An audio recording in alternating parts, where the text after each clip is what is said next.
Paz do Senhor a todos os irmãos. Eu sou o pastor Paulo Zang, aqui da Igreja Pentecostal Renovada do Brasil, em Cascavel. A nossa igreja esse ano ela adotou um projeto, A Bíblia toda, o ano todo. E para isso nós distribuímos aí informativos com plano de leitura bíblica. E nos domingos estamos pregando sobre um roteiro bíblico, começando em Gênesis. Estivemos aí pregando já sobre a criação, sobre o pecado. Falamos que Deus ele já tinha uma solução para o pecado. Também, agora no último domingo, o presbítero Jauri trouxe uma palavra aqui, traçando o perfil de Caim, que é aquele que seguiu o seu próprio desejo, cometeu o primeiro assassinato registrado na história, e por causa disso ele foi amaldiçoado e fugiu de Deus. E também traçou aí o perfil de Enoque, um homem que veio da genealogia de Sete, e esse preferiu andar com Deus. E tanto andou com Deus, que Deus o tomou para si. Deus levou para ele. Então ele o presbítero Jauri traçando esses dois perfis, desses dois homens, pôde nos trazer uma lição muito importante, que aqueles que preferem ouvir os seus próprios desejos, atraem maldição e problemas para si. Mas aqueles que andam com Deus, cada vez mais próximos de Deus, são abençoados. E até a linhagem de Enoque foi abençoada por isso, E se Deus quiser, domingo que vem nós vamos estar aí falando sobre os três ícones de Deus aí, que é Abraão, Isaac e Jacó. E hoje nós estamos dando início aí nesse podcast, na mesa da palavra. Estou aqui com o nosso irmão em Cristo, obreiro da igreja, meu amigo, presbítero William. A paz do Senhor, presbítero William. A paz do Senhor, pastor. Tudo bom? É uma alegria e um prazer de estar aqui nessa noite, nesse podcast, falando e relevando e estudando mais uma vez o livro do primeiro, o livro do início, o livro do Gênesis. Como o pastor disse, que esse ano nós vamos estudar a Bíblia o ano todo. E estar aqui hoje argumentando algumas coisas do livro de Gênesis, para mim vai ser uma honra. Glória a Deus. Então, a primeira coisa que a gente precisa fazer é contextualizar. Glória a Deus. O livro de Gênesis, ele significa início. Ele é origem, princípio. E sem o livro de Gênesis, o restante da Bíblia não faz sentido. Porque ele é quem abre a Bíblia. Ele traz a introdução de como surgiram as coisas, a origem da natureza, a origem do universo, a origem do homem, E também fala sobre a origem do pecado, mas também traz já a promessa de redenção, de salvação. E o livro ele é estruturado da seguinte maneira: do capítulo 1 até o versículo 11, ele vai falar sobre a criação, que é o que nós vamos estar falando hoje. E do 12 ao 50, aí já trata dos patriarcas. Essa primeira parte nós vamos ter grandes temas importantíssimos, muito relevantes, muito importantes. Quando nós lemos Gênesis, nós percebemos que ele responde perguntas fundamentais da humanidade, perguntas que a humanidade está sofrendo até hoje. A primeira pergunta é: quem é Deus? Segunda, quem somos nós? A terceira, por que existe o mal? E 4, qual é o propósito da vida? Porque se eu não creio em Deus, eu não sei como vim ao mundo. Então a pergunta que fica é: por que estou aqui? Por que existo? Por que o homem veio a existir? Alguém disse que Deus criou todas as coisas, então Deus teria criado também o mal. Se eu fosse perguntar para você, William, Deus criou o mal? Deus, literalmente falando, Ele criou o bem. Isso. Ele criou o bem. Mas o orgulho no coração e na mente que se revelou o mal. Isso. Aí que então se revelou a característica do mal, no mesmo sintonia, por causa que não tem como o mesmo Deus que nós conhece criar o mal, sendo Isso. que Ele é o criador do bem. Isso. Até porque a Bíblia diz assim, e viu Deus que era bom. Várias vezes o texto diz, Deus viu e era bom. Então Deus criou o bem. Eu vi alguém explicando que o mal, ele não foi criado, o mal ele passou a existir. É como que, tipo, um corpo está sarado, o corpo está bom, mas aí entra uma doença naquele corpo. Essa doença é o mal. Não foi criado, ele se apossou ali, ele fez, mas a partir do momento que alguém traz a cura, o mal é expulso. Então o mal, ele não é algo criado, ele é algo que vem, mas ele tem que sair. Aonde Deus está, o mal não pode ficar. Exatamente. Glória a Deus. Vamos aí então agora para o bloco 2. Agora nós vamos falar sobre alguns temas polêmicos, textos difíceis. Alguns assuntos aí que gera aí uma certa preocupação nos irmãos. Os irmãos às vezes querem saber, querem se informar, e é muito importante a gente querer conhecer, né? A primeira coisa assim, primeiro tema que é bem importante já no capítulo 1 de Gênesis, no versículo 1 também, diz assim, ó, no princípio criou Deus os céus e a terra. E depois entra a sequência da criação. Do versículo 2 em diante, vai falando como Deus criou essas coisas. Aí fala, no primeiro dia Deus criou, no segundo dia Deus criou. Esses dias da criação, eles são literais ou eles são simbólicos? O que você me diz, Will? Então, esses dias não tem como ser simbólico, porque simbólico, se a gente for ver, é muito difícil de interpretar ele. Mas como fala na Bíblia Sagrada, como nos estudos vai dizer também, que mesmo são dias literais, que tem manhã e tem a noite. Sim. Por causa que se for ver, haja luz e houve luz. E vai dizer, na manhã do dia seguinte. É verdade. Na manhã do dia seguinte, então quer dizer então que são literais e não simbólicos. Isso. Eu acredito assim também. O foco aqui não é ficar esclarecendo tudo, né? Porque até imagina, né? Se milhares de anos as pessoas estão discutindo isso e não chegaram num consenso, nós dois sentados aqui não vamos resolver a questão.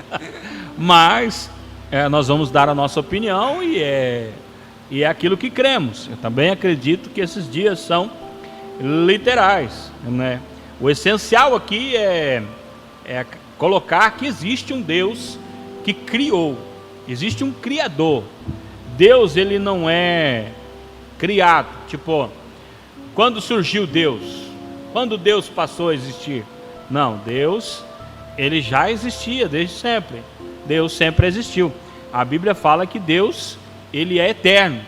O nome de Deus é o eterno. O povo de Israel chamava de o eterno, ou seja, ele sempre existiu. Ele não passou a existir, ele sempre existiu.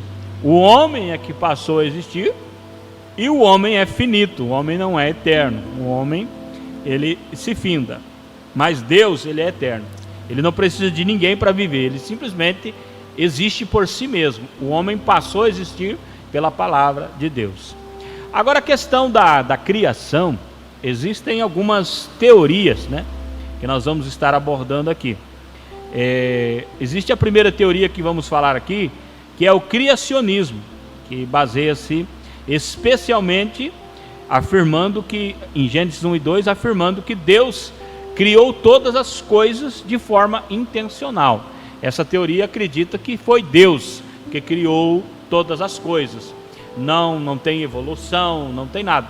A teoria do criacionismo, ela acredita que Deus é o Criador e Ele criou todas as coisas. Mas mesmo essa teoria do criacionismo, ela é dividida, porque existe uma teoria da Terra Jovem. O que seria a Terra Jovem? O mundo foi criado por Deus em 6 dias literais. 6 dias literais, e no 7º dia literal, Deus descansou. Nessa teoria, a Terra teria entre 6 a 10 mil anos, segundo aí o calendário, né? E o dilúvio, nessa teoria, teria um impacto global, um impacto na Terra toda, né? Mas existe a teoria do criacionismo da Terra Antiga. O que seria essa teoria? Deus é o Criador, mas os dias da criação podem representar períodos longos. Aceita que o universo tenha bilhões de anos. Aí tem outras teorias, ainda tem criacionismo progressivo, que Deus criou a vida em etapas sucessivas, né? E tem mais outras teorias que nós não vamos abordar aqui. Mas agora vamos abordar aqui, depois nós faz um catado de tudo e faz uma conclusão. A teoria da evolução, a evolução naturalista. Essa teoria ela veio do Darwin. Como é que é o nome do rapaz? Darwin. É alguma coisa chamada Darwin. E ela baseia-se exclusivamente na ciência, sem apelar para um criador. Nessa teoria, a vida surgiu de processos naturais. Ela foi se evoluindo. E nessa teoria, o universo teria cerca de 13,8 bilhões de anos. Mas aqui tem algumas coisas que meio que se complicam. Por exemplo, nessa teoria da evolução, eu tenho uma pergunta. Por que a maioria das coisas pararam de evoluir? Porque se ainda continuar a teoria da evolução, se isso fosse verdade, então as coisas continuariam evoluindo. Exemplo, nessa teoria o homem veio do macaco, Deus não criou o homem evoluiu, se tornou um macaco, foi evoluindo, ficou de pé, evoluiu e agora é o homem. Pergunta simples: se essa teoria tem tantos milhões de anos, por que é que os macacos pararam de evoluir? Porque se isso fosse verdade, então teria outras raças de seres humanos, ou uns macacos que seriam quase humanos. Nisso daí eu não concordo. Hã? Não concordo. Por causa que se fosse para evoluir, então a gente teria que acreditar, tipo assim, na teoria, entende? Da evolução, que nós viemos, tipo assim, do macaco. De uma coisa que é científica. Mas não, nós fomos criados pelo Criador, e do Criador nós fomos gerados. Isso aí. É isso aí, a gente não acredita na teoria da evolução. Se isso fosse verdade, que nem eu disse, ficaria uma confusão danada. Essa teoria, ela vai contra a Bíblia. Não é que ela tenta desacreditar a Bíblia. Não, ela não acredita na Bíblia, ela descarta a Bíblia. Ela joga a Bíblia de lado e coloca a sua ideia. Aí tem a teoria do Big Bang. Explica a origem do universo, mas não da vida. Uma explosão. O universo começou a partir de uma grande expansão inicial. Não explica quem ou o que causou essa explosão. Tipo, pegou fogo na floresta. Mas quem põe o fogo na floresta? Explodiu, mas como explodiu? Quem explodiu? Ela não explica, ela só diz que houve uma grande explosão. E daí surgiu. Aí, irmão, olha, isso aí é complexo, hein, Larão? Eu fico pensando, se isso fosse real, que coisa poderosa, rapaz.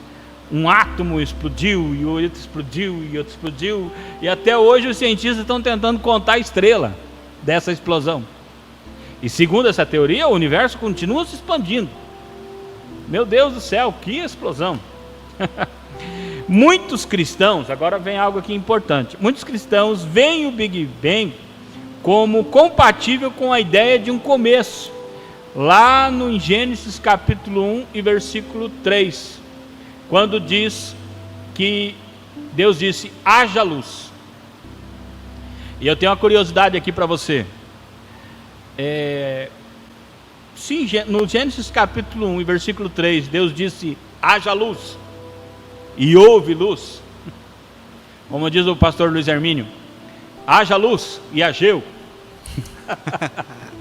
Se Deus disse haja luz e houve luz, como que a Bíblia narra lá na frente a criação do sol, da lua e das estrelas? Isso seria dizer que a luz não vem do sol, nem da lua, nem das estrelas? É lógico, isso fica claro. Se você for um estudioso aí, você vai saber que estrela não tem luz. Quem tem luz é o sol. As estrelas refletem a luz do sol. E fica aqui um parênteses, né? Qualquer crente pode ser uma estrela, qualquer crente pode brilhar, mas ele só brilha com a luz do sol da justiça, que é Jesus. Sem a luz que vem de Jesus, crente nenhum vai brilhar. Só uma aplicaçãozinha aqui, um parênteses, né? Mas eu fico aqui com uma questão. Eu já ouvi dizer que na questão da teoria da evolução, tem uma teologia da evolução. Não sei se você já ouviu. Nessa teologia, ela acredita que Deus criou o mundo, mas ela também acredita na evolução. E aonde diz assim que a terra era sem forma e vazia, tipo, no princípio criou Deus os céus e a terra. Na teologia da evolução, eles acreditam que a terra era habitada por dinossauros. Aí o diabo pecou. O diabo pecou, e uma grande parte, se não me falha a memória, a terça parte dos anjos também foram lançados. E eles vieram com toda a fúria contra a terra. Essa é a teologia da evolução. E quando eles vieram com toda a fúria sobre a terra, extinguiu os dinossauros. Já ouviu sobre isso, William? Eu escutei muito falar sobre isso, mas não acredito que na Terra teve dinossauro. Se fosse então para acreditar, então nós teria que acreditar na evolução. Porque nós viemos dos macacos. Existem muitas controvérsias, muitas ideias, né? Também eu poderia falar aqui sobre a evolução teísta, que é o criacionismo evolutivo. Deus é o criador, mas ele usou o processo da evolução para que as coisas fossem criando. Eu poderia também falar das teorias filosóficas antigas. Existe até quem acredite que no conflito de deuses, né? Existiam vários deuses e esses deuses brigaram e criou-se então a Terra no meio desse conflito. Olha, gente, eu estudei um pouquinho sobre as religiões, e cada religião ela tem uma teoria diferenciada sobre a criação. E acredite, existem absurdos sobre a criação e as pessoas acreditam. O importante é que nós, você que está aí do outro lado, que acredita ser um cristão, nós acreditamos que existe um Criador, um Deus Criador. E olha para mim, presta bem atenção, é bem mais fácil acreditar que existe um Deus que diz haja e ouve, do que ficar tentando forçar a barra, dizendo que uma ameba se juntou com outra ameba e essa ameba evoluiu e tal, e chegou. Irmão, já prestou atenção num beija-flor? Um beija-flor é perfeito, vai dizer para mim que aquilo ali foi um resultado de um processo que durou bilhões de anos.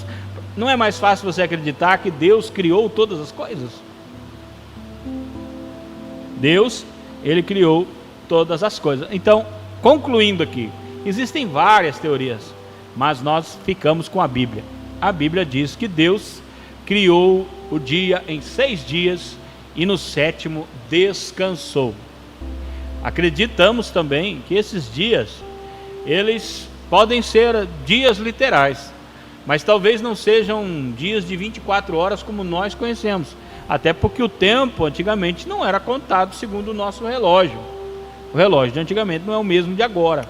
Então pode ter uma maneira diferente da contagem do tempo, mas acreditamos que Deus criou a terra em 6 dias e no 7º dia descansou. Isso é um princípio para nós. A questão do 7º dia Deus descansar é um princípio para nós também. Todo homem precisa descansar. Se você não tira um dia para descansar, passe a tirar. Tira um dia aí para descansar, para servir a Deus, para cultuar a Deus, para ficar com Deus, que você vai ser abençoado nisso. Segundo ponto aqui que nós vamos abordar é sobre o jardim do Éden, o homem, a mulher, o pecado. E esse jardim do Éden, ele seria um lugar literal? Ou será que ele é simbólico?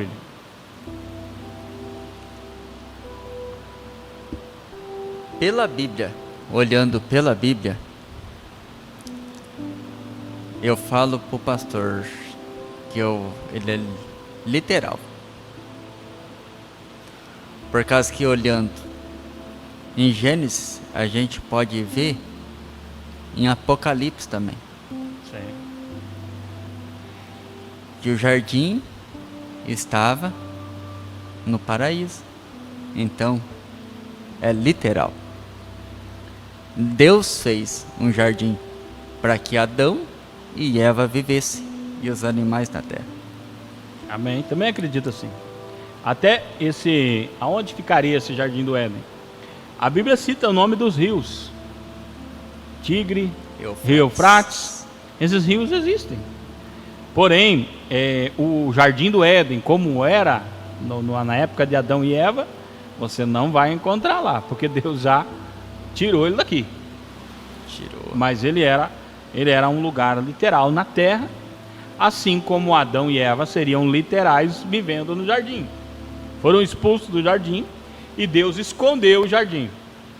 Tem coisas na Bíblia que nós vamos estar comentando depois que Deus esconde. Uma coisa que eu acredito que Deus escondeu, que não está em Gênesis aqui, está lá na frente. Cadê a Arca da Aliança? Onde está a Arca da Aliança? Um objeto tão sagrado como aquele, onde foi parar? Eu acredito que Deus escondeu, e os homens não vão encontrar, a não ser que Deus queira. Olhando também, pastor, como Deus escondeu a Arca da Aliança, cadê o corpo de Moisés? Sim. A Bíblia diz que Deus escondeu o corpo de Moisés. Procure se quiser. Não vai achar. Diz que enterrou. Diz, o Senhor enterrou o corpo em Bet-Ur. Mas procuraram e não acharam. Não acha. Aquilo que Deus esconder, acredita em mim, ninguém acha. E aquilo que Deus quiser mostrar também, você pode ficar grandão, você pode comprar a maior lona do mundo, mais escura do mundo, para tentar esconder, que você não vai conseguir. O que Deus quiser mostrar, ele se revela. E aquilo que Deus quiser esconder, não tem como revelar.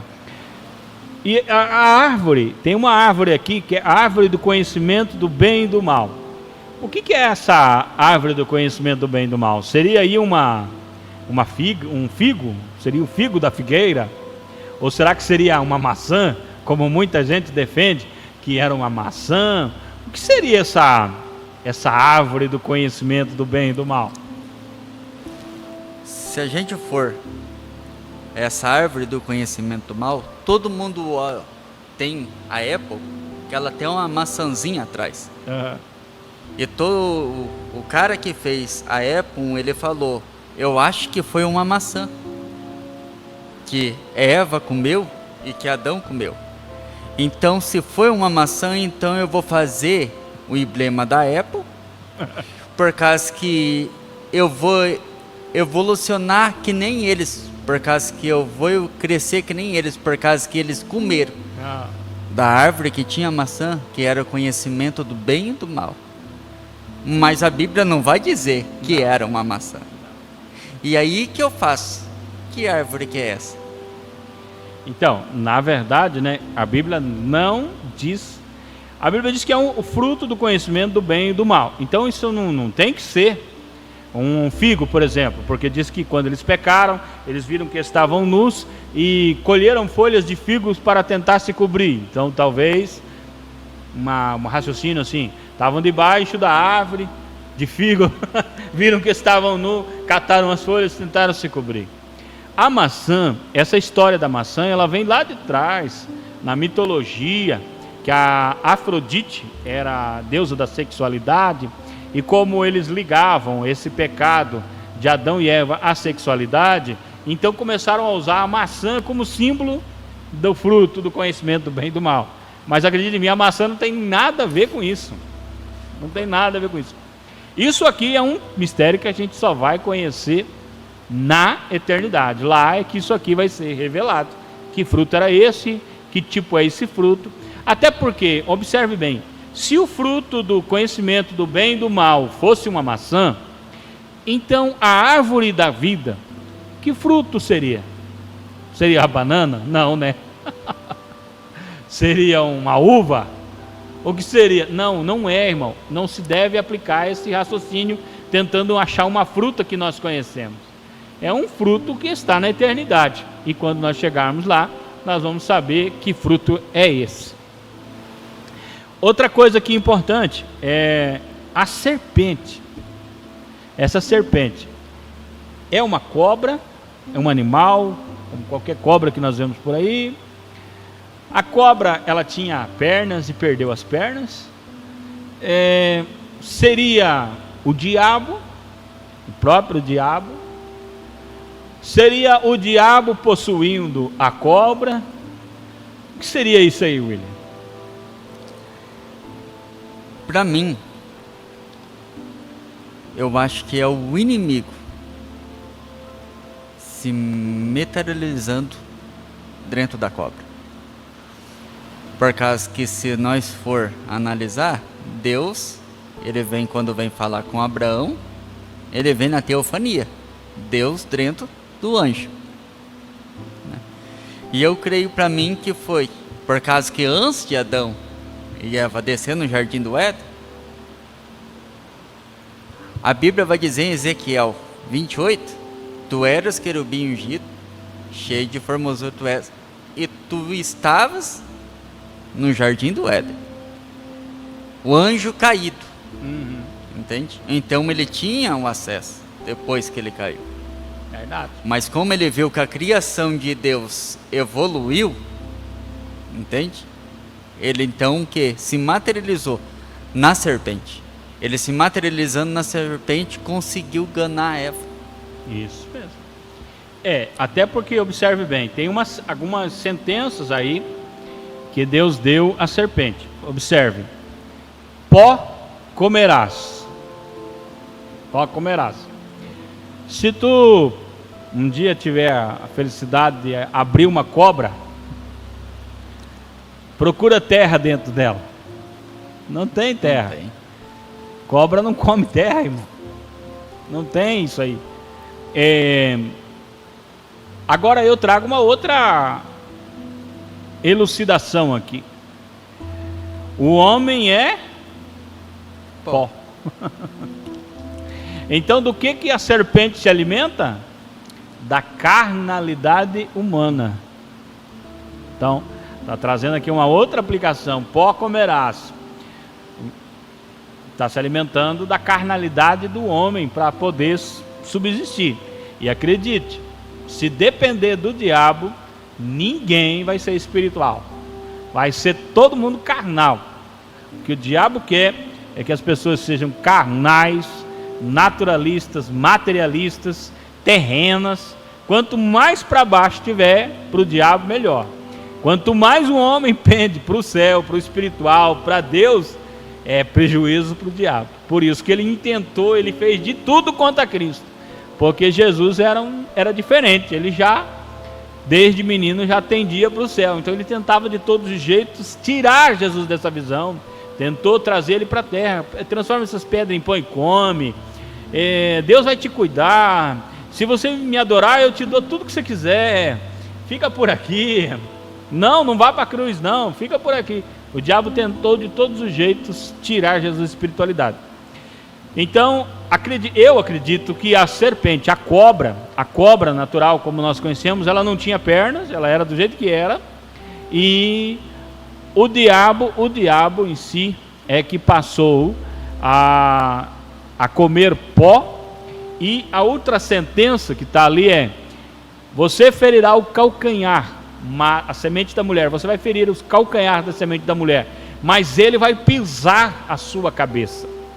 Ele vai pisar a sua cabeça. E isso é muito importante, porque isso aponta para o Calvário. Deus já estava trazendo uma palavra profética lá do Calvário, onde Cristo sofreu. Cristo, a semente da mulher, estava sofrendo, mas ele pisou a cabeça da serpente, e a serpente está sendo esmagada. É um processo aí que está acontecendo, e por último ela vai acabar no lago de fogo, a morte eterna. Glória a Deus. Deixa eu passar aqui para o próximo ponto, senão nós não conseguimos encerrar, né? Nós temos aí no capítulo 4 de Gênesis a história de Caim e Abel, e nós vamos ver ali o primeiro culto apresentado. E até aqui eu quero levantar uma coisa bem importante: a necessidade que o homem tem de buscar a Deus. Porque veja bem que Caim e Abel, eles nasceram fora do jardim. Eles não nasceram lá no jardim do Éden. Eles não tinham visto Deus como Adão e Eva viram. Eles estavam fora do jardim. E lá fora do jardim, outra coisa interessante, que Deus lá dentro do jardim falou: multipliquem, frutifiquem, encham a terra. E agora estão fora do jardim, e nasceu Caim e Abel. Eles não têm esse conhecimento de Deus, e eles vão oferecer um culto a Deus. Caim oferece o seu culto e Abel oferece o seu culto. A pergunta é: por que Deus aceitou a oferta de Abel e rejeitou a oferta de Caim? Na minha ideia, eu acho que Deus se agradou com o coração de Abel. Viu que o coração de Abel era verdadeiro do que do Caim. É a mesma coisa esse culto, trazendo uma coisa, trazendo uma reflexão. É eu vindo adorar a Deus na minha sinceridade tremenda, e chegar o outro irmão e falar: Deus, ele não me escutou, mas Deus, ele conhece o coração do homem. Sim. É por isso que Deus recebeu a adoração, culto de Abel, e rejeitou a de Caim. Por causa que o quê? Deus, ele é onipotente, onisciente, onipresente. Então Deus, ele viu que no coração de Caim estava se passando. Exato. A Bíblia diz que Abel, ele trouxe o melhor do seu rebanho. Ele trouxe ele priorizou Deus. Colocou Deus como uma prioridade. Já Caim, ele pegou lá dos seus ele era agricultor, ele pegou o que ele tinha lá de que ele estava produzindo e trouxe. Ele não priorizou Deus, ele trouxe uma oferta. Mas Abel, ele trouxe o melhor para Deus. E isso se aplica até hoje para nossas vidas, né? Se a gente trata Deus como um secundário, eu vou oferecer culto a Deus, fazer o quê, né? O que eu vou fazer? Poderia ir ao cinema, poderia assistir um jogo de futebol, mas quer saber? Eu vou para a igreja, vou lá na igreja. Esse culto aí, ele não é aceito. Deus não aceita esse tipo de coisa. O que Deus aceita? Deus aceita aquele culto que, glória a Deus, vou servir a Deus, vou adorar a Deus. Deus é meu rei, Deus é meu Senhor. E está a vida inteira pensando em Deus, coração em Deus, mente em Deus. Se eu fizer aqui isso, será que Deus vai se agradar? Será que isso não ofende a santidade de Deus? Será que eu posso? Quando há essa reverência a Deus, esse temor a Deus, esse cuidado em priorizar Deus em tudo. Antes de fazer qualquer coisa, vou buscar a direção de Deus, ver se Deus aprova. Isso é que Deus aceita. Não é algo que mecânico, porque Caim estava fazendo mecânico. Eu até, tipo assim, é uma ideia minha. Eu acredito que Abel ofereceu o culto, Deus recebeu e Caim falou: olha, vou fazer um também. E fez, só que de um jeito mecânico, um jeito totalmente diferente de Abel. Não foi algo que nem o presbítero falou aqui, que nasceu no coração. Foi algo assim meio que para igualar. Já que Abel oferece, eu também ofereço. E Deus não aceita esse tipo de coisa. Deus não aceita. É que nem tem eu quebrando a liturgia, entende? É eu quebrando. Abel ganhou o coração de Deus, o que? Trazendo o melhor. Uhum. É a mesma coisa agora Caim. Não vou trazer a primícia, eu vou trazer o que o segundo. A colheita do segundo. Exato. A primeira eu vou comer, a segunda eu levo para Deus. Isso mesmo. Deus, ele poderia deixar o que ele escreveu, acho que nos evangelhos, né? Buscar primeiro o reino de Deus e as demais outras coisas serão acrescentadas. Então eu vou trazer, então. Abel falou: eu vou levar o meu melhor. Não importa o que vai acontecer depois, eu vou levar o meu melhor nesse culto. Sim. Mas Caim não, ele falou: eu vou trazer minha coisa segunda, vou levar uma carne de segunda, não vou levar uma picanha, não vou levar que nem diz um milho, uma soja, não, vou levar uma coisa de segunda. O texto diz que por causa desse culto mal feito de Caim aí, Deus não recebeu, e ele ficou irado. Ele se irou, porque ele queria ser recebido assim como Abel.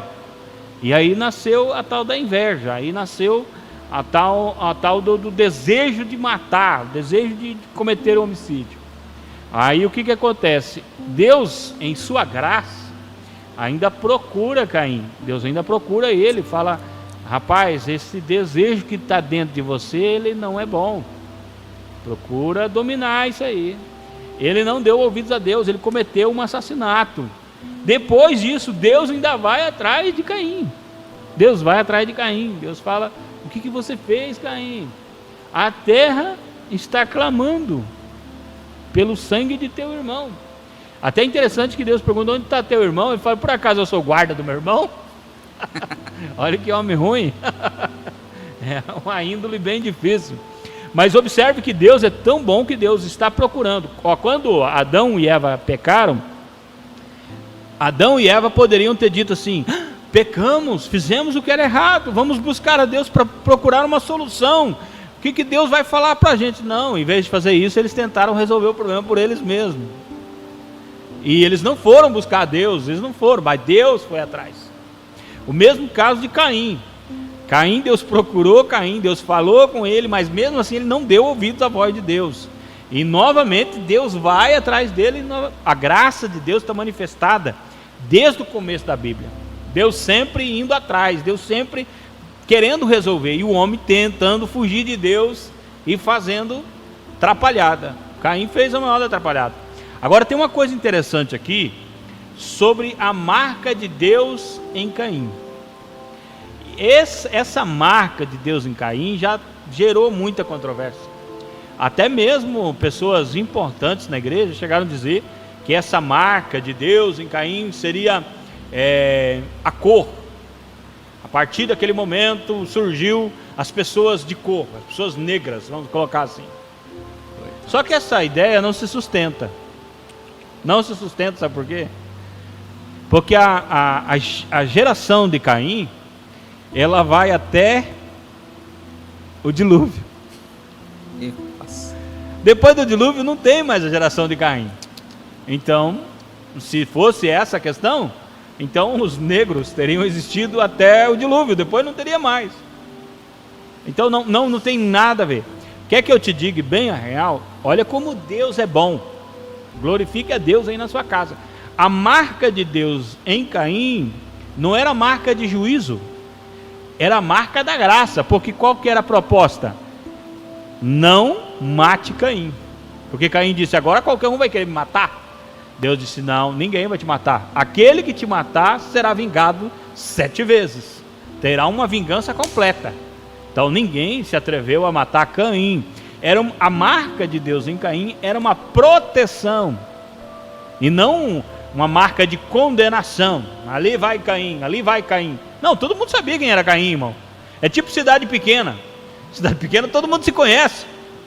Todo mundo sabia quem era Caim. Imagina logo o primeiro ser que nasceu na terra. Quem que não ia conhecer Caim, irmão? Todo mundo conhecia Caim. A ideia não era identificar Caim, porque todo mundo sabia quem era. A questão era proteger Caim. Não, olha lá, ele é marcado, não faça mal a Caim. Porque se fizer mal a Caim, porque, pense bem, a terra se tornou maldita de novo por causa do pecado do homem. Então, automaticamente, as pessoas poderiam querer assassinar Caim. Eu não sei se já existiam outros filhos, ou se existiam mais pessoas, mas sabendo da história de que Caim matou Abel, e Abel era uma pessoa boa, a pessoa dizia, não, eu vou, Abel não, Abel era bom, ele é ruim, eu vou acabar com ele. Deus disse, não faça isso. Deus colocou uma marca, ninguém vai fazer isso. Só que por mais que Deus tente proteger o homem da vingança, até hoje tem gente sofrendo por causa de vingança, gente se vingando e sendo vingado. Isso parece que nunca termina. E apesar de Deus em um texto dizer assim, a mim pertence a vingança. Agora vamos passar para mais um ponto muito importante e polêmico. Quem era a esposa de Caim? A Bíblia vai ser bem clara que não dá nomes. Exato. Até na genealogia não se coloca o nome dela. Fala que ele foi para uma cidade, entende? Alguns estudiosos vão dizer que ele casou uma prima, uma irmã, mas a Bíblia vai ser bem clara em dizer que não tem nome. Sim, não dá. Até aqui em Gênesis 5, versículo 4, diz que Abraão teve filhos e filhas.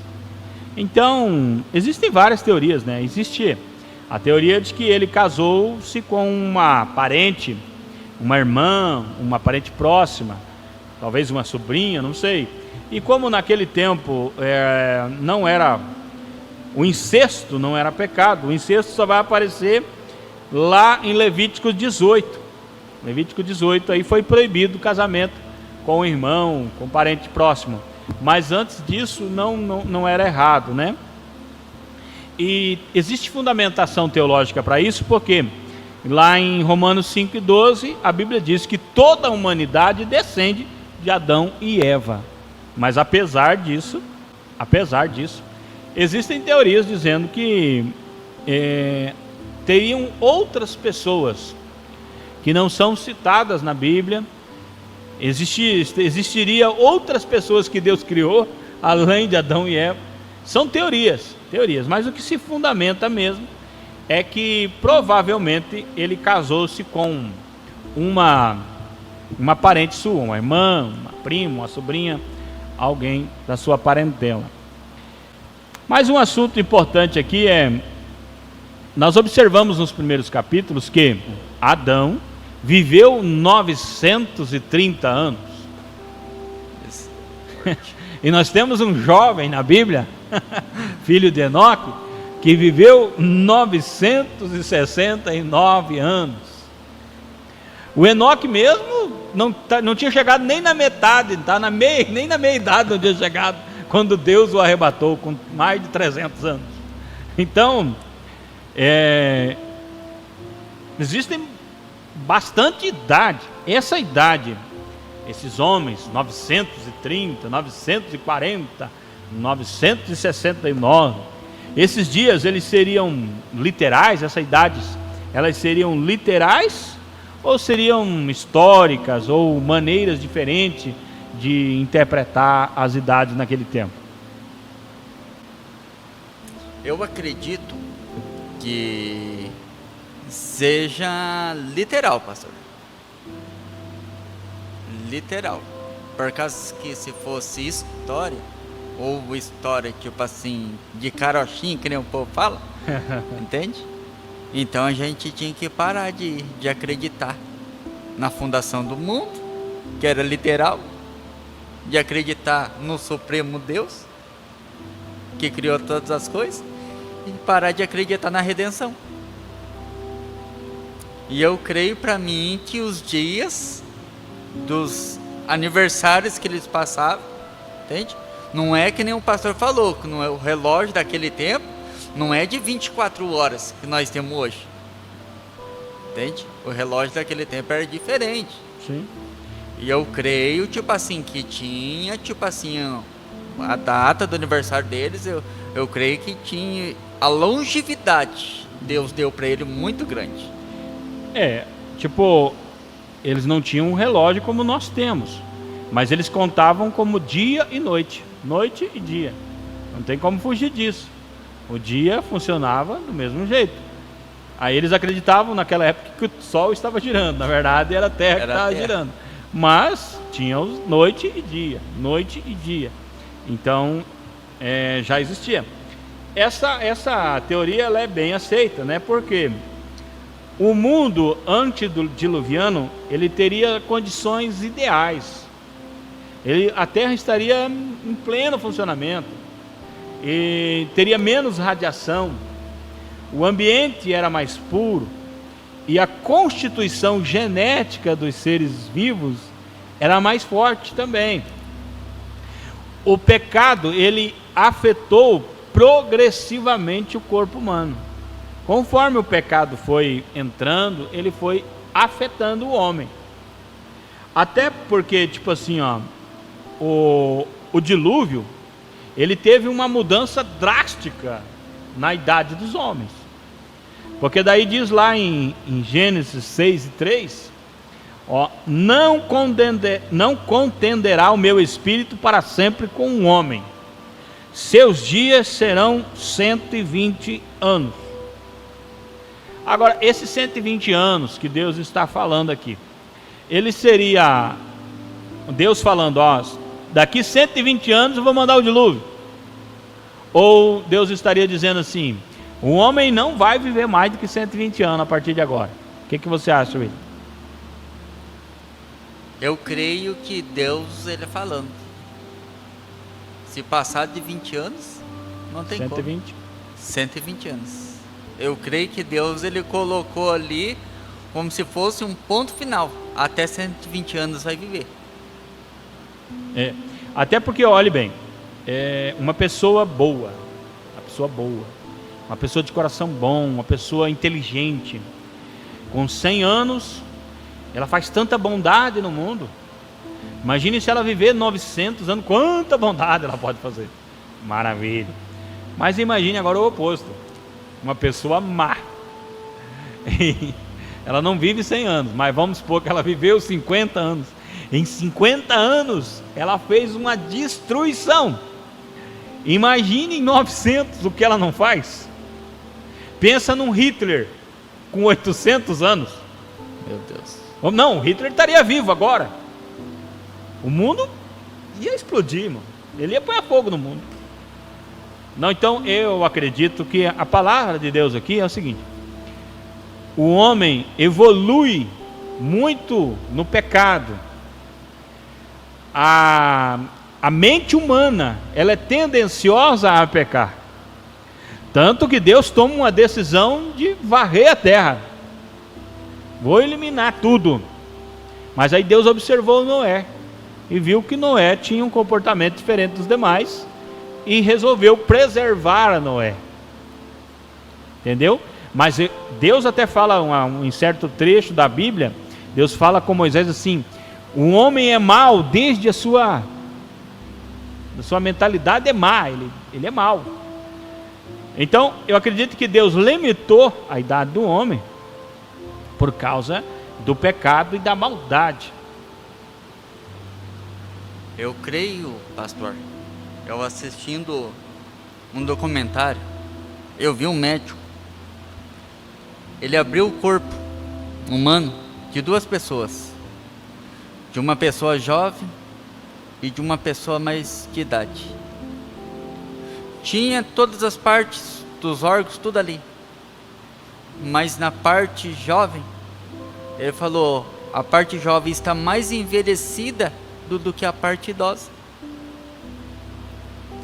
Então, que nem o pastor falou, que desde a mentalidade do homem, envelhece por dentro, não envelhece por fora. Sim. Entende? É por isso que o jovem, tipo assim, quando o médico abriu, ele falou, ele passou por mais traumas dentro da sua mente, que envelheceu por dentro e não envelheceu por fora. E a pessoa mais idosa envelheceu por fora, mas não conseguiu envelhecer por dentro. É isso aí. Entende? Então, está gerado dentro da mente do homem. Sim, sim. E daí, tipo, o Gênesis ele vai apresentando isso, ele vai trazendo uma degradação da longevidade. Primeiro o homem vivia 900 anos, foi caindo. Noé mesmo não viveu 900 anos, Noé já viveu acho que 600 anos, se não me falha a memória, não lembro agora de cabeça, mas Noé não chegou aí nos 800, 900 anos, ele já viveu bem menos. Aí depois do dilúvio os homens chegam a 120 anos. Aí lá no Salmo 70 e lá no Salmo 90, versículo 10, a Bíblia diz, os dias da nossa vida chegaram a 70 anos. Depois disso, diz a Bíblia, é enfado e canseira. Então observe que vai decaindo por causa do pecado. O pecado vai causando essa degradação e vai caindo, descendo. Graças a Deus que eu não vou morrer mais. Aleluia. Graças. Jesus eu também já me deu vida eterna. Eu vou viver para sempre com Deus, né? Glória a Deus por isso. Segundo para o próximo quadro aqui, quem são os filhos de Deus e as filhas dos homens, lá em Gênesis 6? Porque o texto diz assim, em Gênesis 6 e 2: viram os filhos de Deus que as filhas dos homens eram formosas e tomaram para si mulheres. Seriam eles anjos caídos? Seriam esses filhos dos homens, filhos de Deus, descendentes de Sete?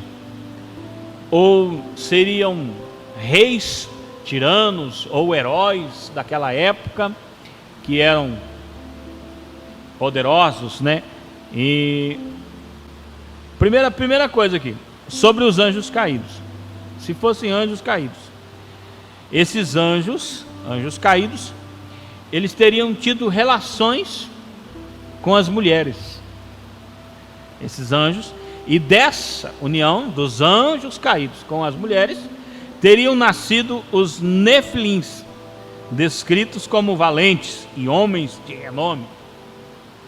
Tem apoio bíblico lá em Jó, capítulo 1 e versículo 6, 2 e versículo 1, aonde fala dos anjos como filhos de Deus. Lá em Judas 6, 7 e 2 Pedro 2 e 4, sugerem anjos que pecaram. E também no livro de Enoque, que a gente não tem na Bíblia, mas é um livro que já circula bastante, falam também desses anjos caídos. Agora, que são chamados filhos de Deus. Agora, dificuldades que nós encontramos nessa interpretação. Primeira dificuldade, e a mais drástica.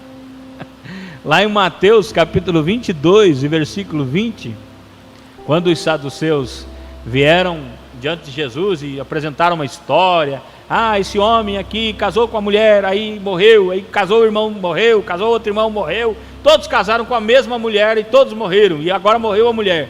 Na ressurreição, de quem essa mulher é esposa, já que casou-se com tantos homens? Aí Jesus disse assim: na ressurreição vocês serão como anjos, e anjos não se casam e não se dão em casamento. Então, se anjo não se casa, não se dá em casamento e não tem relações, tem uma grande dificuldade aqui. Por que esses anjos caídos iriam querer ter Outra questão também, a natureza física dos anjos. Porque o homem, ele é criado nesse padrão, nesse corpo. Será que os anjos têm o mesmo padrão? Porque o anjo é espírito, não é carne. Carne somos nós. Como seria isso? O que você me diz disso tudo, William? Então a gente deve, se for para poder acreditar na mitologia grega, Zeus desceu lá do seu trono, fez Hércules. Por aí. Então, anjos caídos descer, sendo que eles são espíritos, possuiu o corpo de alguém? Lá no céu, serão como anjos. Então, não tem esse sentimento humano, emocional, de paixão. Não, isso não existe, isso é coisa da terra. E o anjo não tem isso nele, ele não tem essa natureza carnal. Então, essa explicação de que seriam anjos caídos que se interessaram pelas filhas dos homens, vendo a formosura delas, não faz sentido, porque também o anjo não vê dessa forma.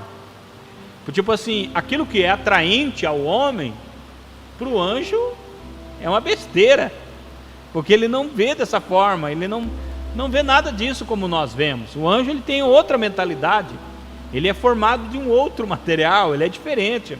Até eu ouvi um testemunho uma vez que me chamou muita atenção, de um irmão que ele estava em oração, e nessa oração Deus mandou um anjo falar com ele, e o anjo diz assim para ele: me sinto muito honrado em estar lutando por vocês, defendendo as causas de vocês.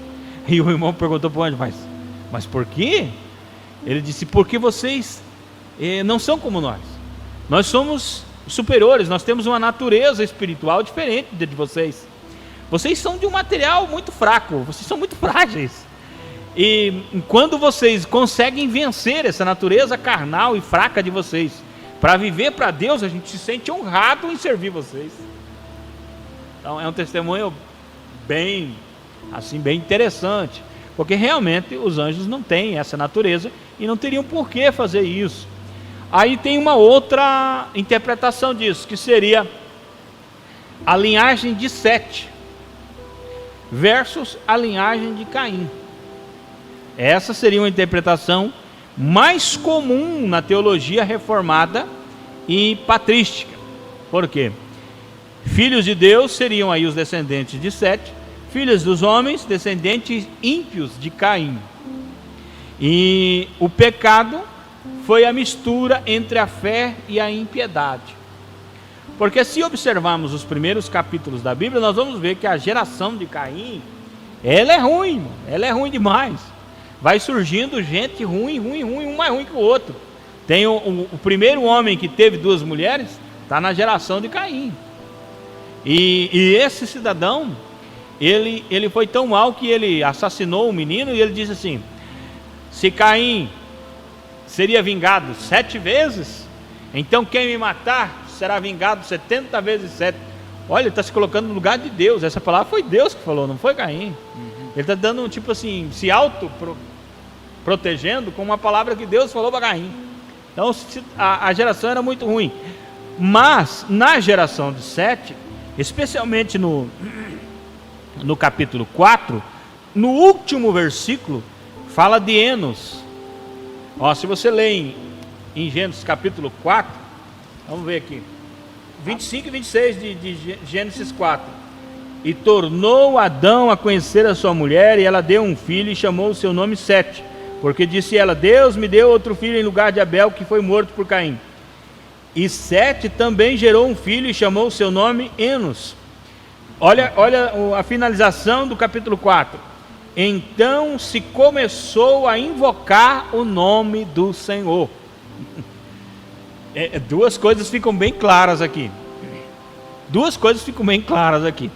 A geração de Caim não invocava o nome do Senhor, isso fica claro. A segunda é que a descendência de Sete passou a invocar o nome do Senhor. Então dá para traduzir aqui que a geração de Sete seriam os filhos de Deus, e a geração de Caim, os naturais da terra que não buscavam a Deus, que não queriam compromisso com Deus. Até porque, se você observar, nós temos um padrão de culto na nossa atualidade. Então, como que as pessoas servem a Deus? Segundo esses padrões de culto estabelecidos. Agora, qual seria o padrão de culto na época de Caim e Abel? Qual seria o padrão de culto para Sete? Como ele começou a invocar o nome do Senhor? Será que ele começou a levantar altar? Será que foi ele que criou um altar dentro de casa? Será que ele foi o primeiro que chamou alguém da família e disse assim: ei, vamos cultuar a Deus? Vamos fazer um culto a Deus aqui? Então, essas questões, elas ficam bem importantes, né? Eu creio, pastor, que ao veres os pais levantando o altar, ou como a história, entende, da vida, entende, tipo assim, do tio Abel, como foi contado, Tio Abel, boa. do tio Abel, viu como ofereceu ao Senhor, entende, um culto, e ofereceu a Deus o melhor.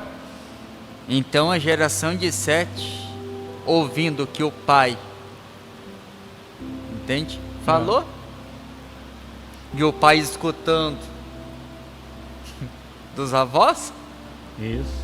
entende, começou o quê? A ser chamado dentro do coração. Vamos levantar, na minha tese, não estou falando que é teoria, não, na minha tese, Assim. eu creio que eles começaram a invocar o nome do Senhor e a levantar altar,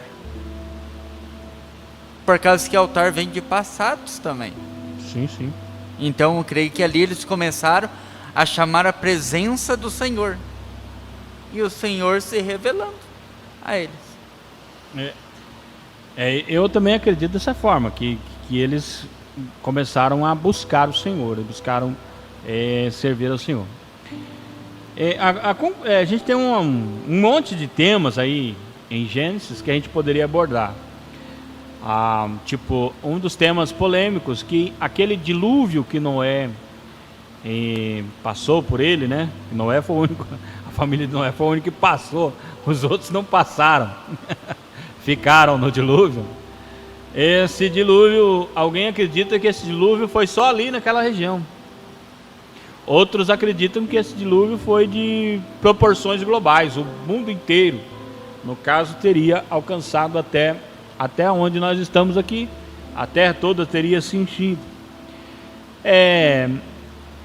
Eu esses dias estava assistindo um documentário que acharam um monte lá, acharam pedaços da arca de Noé, etc. O certo é que a Bíblia ela se concretiza, né?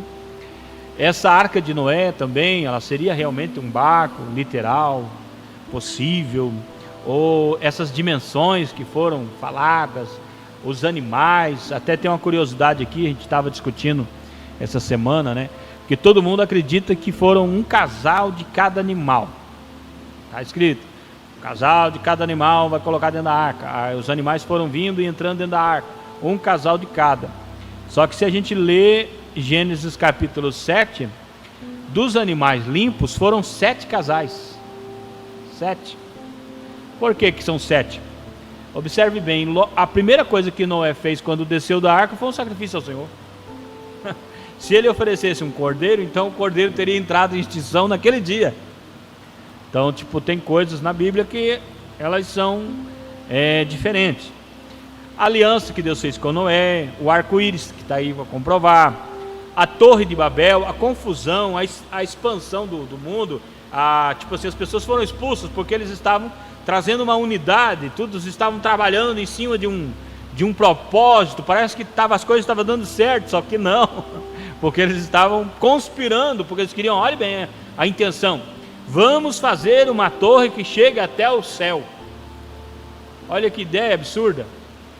A ideia ali não é tipo assim, a ideia deles não é vamos fazer uma torre alta. Não, eles queriam fazer uma torre para chegar e encontrar Deus. A ideia deles era essa. Claro que isso não ia dar certo, mas eles estavam nessa ideia. Aí Deus desce para ver a torre. Será que Deus desce mesmo, como Deus desce em forma literal, como um ser humano, como você disse, teofania? Ou Deus observa, como que seria isso? A verdade é, existem muitos assuntos. Se a gente olha que já faz mais de 1 hora que nós estamos aqui. Se a gente fosse debater esses assuntos, a gente ia ficar aqui até semana que vem discutindo. Iam trazer uma marmitinha para nós comer e nós continuar. Mas a gente não vai gastar tanto tempo. O que esses textos eles enfatizam, eles mostram que Deus ele é o Criador de todas as coisas e que o homem ele correu por caminhos errôneos e Deus sempre deu um jeito de trazer um homem de volta. Também esses capítulos mostram que é culpa do homem o mundo estar como está, não é culpa de Deus. Deus não, o homem está destruindo a natureza, o homem está trazendo destruição e está colhendo por isso. Até tem uma coisa interessante aqui. Observe, Caim era agricultor, mas ele derramou o sangue de Abel na terra. Aonde que Caim trabalhava? Trabalhava com a terra. Ele derramou o sangue de Abel na terra. E a terra clamou pelo sangue de Abel. Depois que Deus confronta Caim, ele não é mais agricultor. Pode ler no texto que ele não passa mais a viver da terra. Agora ele é fugitivo, ele vive da espada, ele vive de outra maneira. Ele já não vive mais da terra. Ele perde essa conexão com a terra. Então, tipo assim, note que o pecado do homem vai ferindo a terra. E vai trazendo problema para quem? Para o homem. Porque o homem veio da terra. Então cada vez que ele peca, ele fere a terra. Quando Adão pecou, Deus disse a Adão: maldita é a terra por causa do teu pecado. Então a terra se tornou maldita. Até em palavras teológicas, quando Cristo vier reinar no milênio, escatológica melhor dizendo, em palavras escatológicas, esse milênio de Jesus é para remir a terra. É para resolver o problema da maldição da terra. Romanos 8, Paulo diz assim: a terra geme, a terra anseia. A terra está esperando. Então, é para isso. E muitas coisas que nós não temos como descobrir, vamos encerrar aqui com Deuteronômio 29 e 29. Que a Bíblia diz assim: as coisas reveladas são para nós, as encobertas pertencem ao Senhor. Se Deus não quis mostrar, Deus não quis revelar, então Deus não quis, e é bom que a gente se conforme com isso, para não trazer mais complicações. Vamos aqui para a aplicação aqui do Gênesis, né? O que o Gênesis ensina para a igreja nos dias de hoje? O que tu diz aí, irmão William? O Gênesis ensina para nós hoje. Para hoje. A maneira que a Bíblia nos mostra, nós estamos fazendo tudo ao contrário que a Bíblia está mostrando. Em vez do bem, nós estamos fazendo o mal. Em vez de abraçar, nós estamos perseguindo. Pois é. Em vez de nós acolher, nós estamos jogando para fora.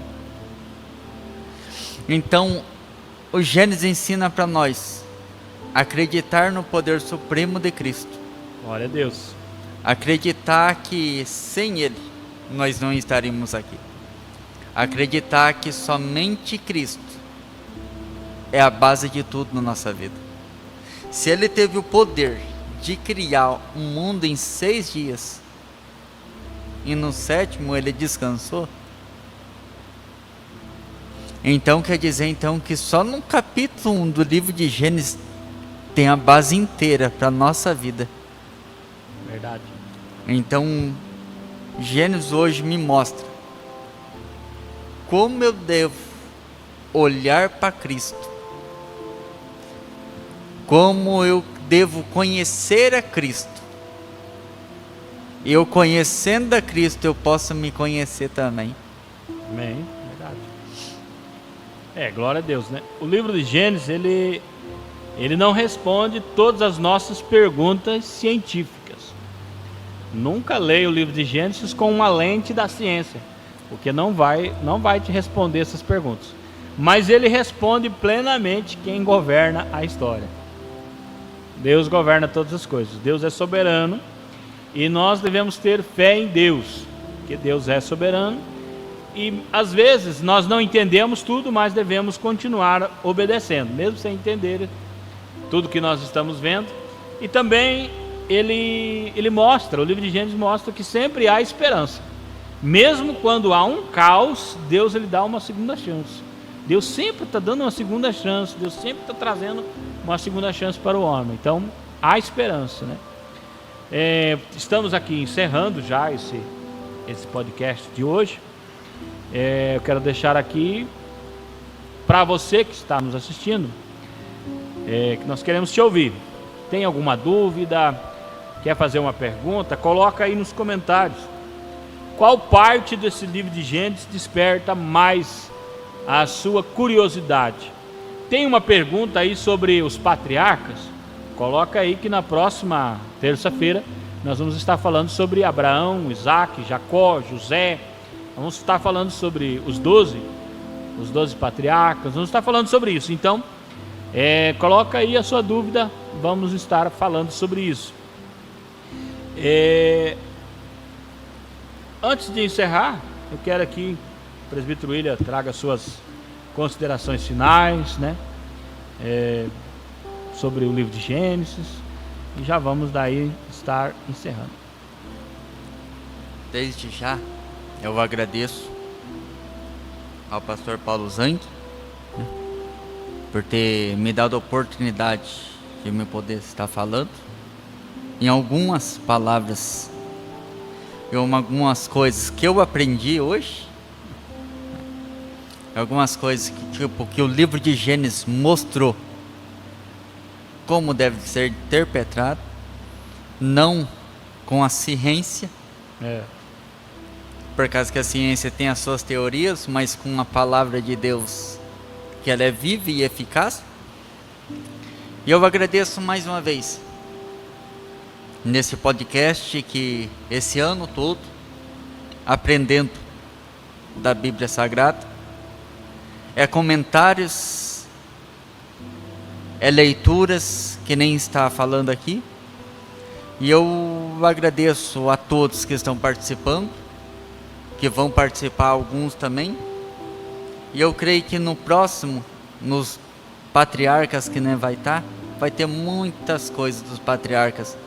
Tem. Muitas curiosidades que estão encobertas, que podem ser desvendadas. Muitas coisas de Abraão, muitas coisas de José. E eu creio que nem no livro de Gênesis, que uns acreditam, que nem estava escrito ali, que foi o que? Anjos caídos que tomaram as filhas formosas de Deus. Mas como a Bíblia mostra, que a Bíblia reformada vai dizer, e os estudos reformados, que são a geração de Sete e de Enos, que invocaram o nome do Senhor, a gente fica maravilhado, porque não foram anjos caídos. Pensa, se foram anjos caídos, a terra estava toda dominada. Mas como foram que a geração de Caim, que se envolveu com a geração de Sete, entende? Então quer dizer que mais uma vez, a criação de Deus, que as próprias mãos de Deus que formou o homem, não foi as próprias mãos do inimigo. Nós temos que glorificar e exaltar o nome de Deus. E eu agradeço mais uma vez. Amém. Eu que agradeço por estar aí cooperando com a gente, né? E a gente está aprendendo junto aqui. Na próxima terça-feira nós prosseguimos a caminhada no livro de Gênesis. E se esse conteúdo te achou interessante, esse conteúdo, então curta o vídeo, compartilhe. Se não é inscrito no canal, se inscreva. E nós agora vamos estar fazendo aqui uma oração, encerrando esse podcast, né? E próxima terça-feira estaremos juntos, se Deus quiser, em nome de Jesus. Senhor Deus Todo-Poderoso, Deus maravilhoso, Tu és louvado, Senhor. Obrigado, Senhor, por esse momento, Pai, que passamos estudando a Tua palavra, Senhor. Ó Pai querido, continua nos revelando, nos trazendo discernimento daquilo que Tu queres ensinar para a Tua igreja. Abençoa mesmo, Pai querido, cada um que está em casa, trazendo esclarecimento da Tua palavra. E que durante este ano, Senhor, nós tenhamos aí uma vida bem solidificada nas Tuas Sagradas Escrituras. Que dia após dia possamos aprender mais com a Tua palavra e construindo a vida na Tua palavra possamos ser abençoados, enriquecidos, meu Deus, de vida em Ti, para a glória do nome de Jesus. Amém e amém, Jesus. A paz do Senhor a todos os irmãos. A paz do Senhor a todos, em nome do Senhor Jesus Cristo. Amém.